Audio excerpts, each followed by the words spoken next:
All right, let's see how the candy collection data stacks up when it comes to their bar graph.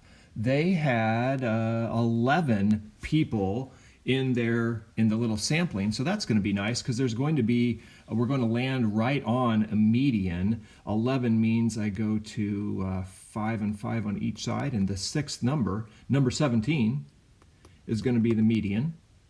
Then I throw that one out, and then I consider just the left and right chunks and work in between those to find medians for those. So as I work to the middle of the left side, that's quartile 1. It looks like that's going to be 15.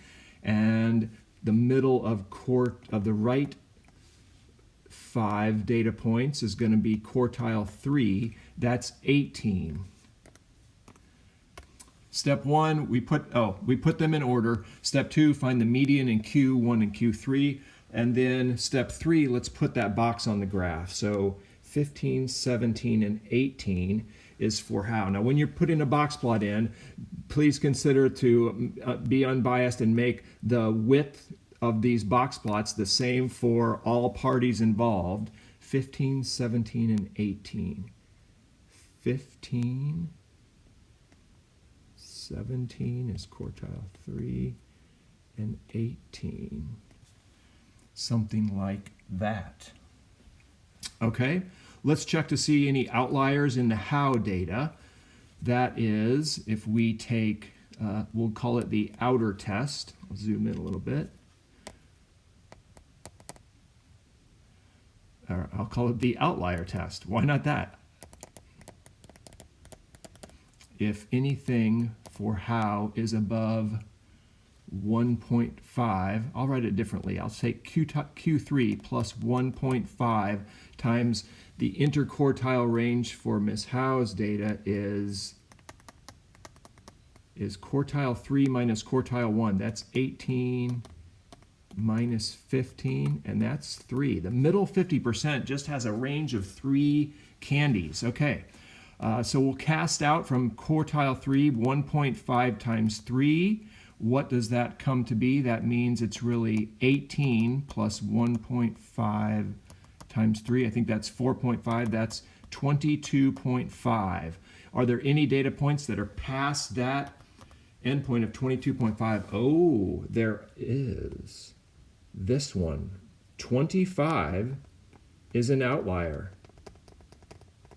That doesn't mean that we throw it all out and we reset everything, but that does mean that 19 now is considered the max, and the outlier 25 will get a special asterisk on the graph. Let's go to the outlier test for the bottom part. Quartile 1 minus 1.5 times the interquartile range would be 15, Q1 minus 1.5 times 3, and that gives us 10.5. We go up to our data set and we see, is there anything that's beyond to the left 10.5? Yes. 10, another outlier. That will be reflected on Miss Howe's box plot, and that resets just the minimum now to 14. So we have now our 5-number summary, and we can put those in, and then outliers will get an asterisk. So here's what that looks like. We go up to the stacked graphs, and now the minimum is 14 for Miss Howe. That is a whisker there, and 10 gets an asterisk. Outlier on the right. The maximum was 19, and 25 gets an asterisk. There is our comparison for box plots for Peabody and Howe. So now, let's see, a good mathematician is not done. They've got to interpret their data.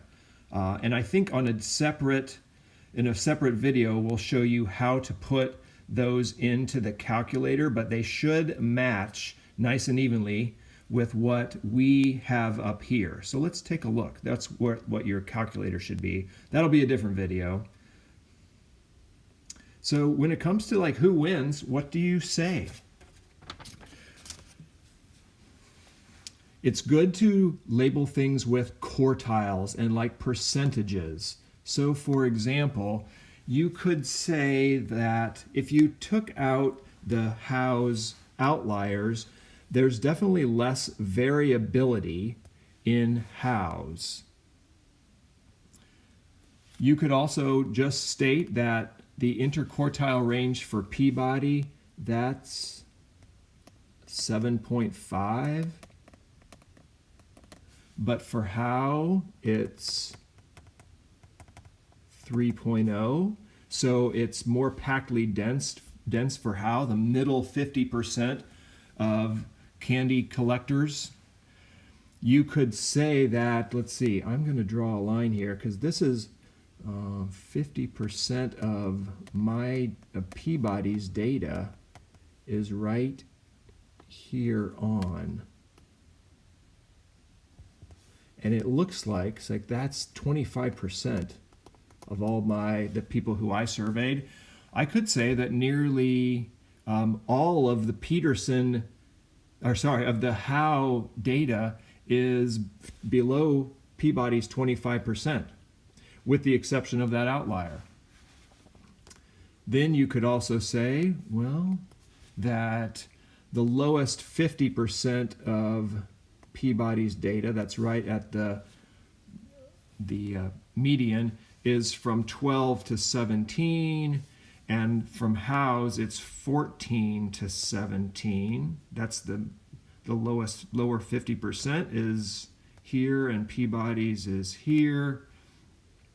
So you can compare things, and what a Boxplot does nicely is it stacks them vertically, and it's good to go with the percentiles, to look at middle 50%, lowest 25%. That's what's nice about a Boxplot, is it puts them into percentiles, and it's okay to just to think about that's 25% of the data here. That's 25% of the data.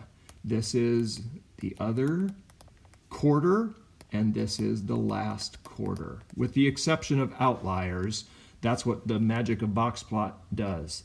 So now I invite you, knowing what you know about boxplots and quartiles, to actually go back to notes on the different types of distributions.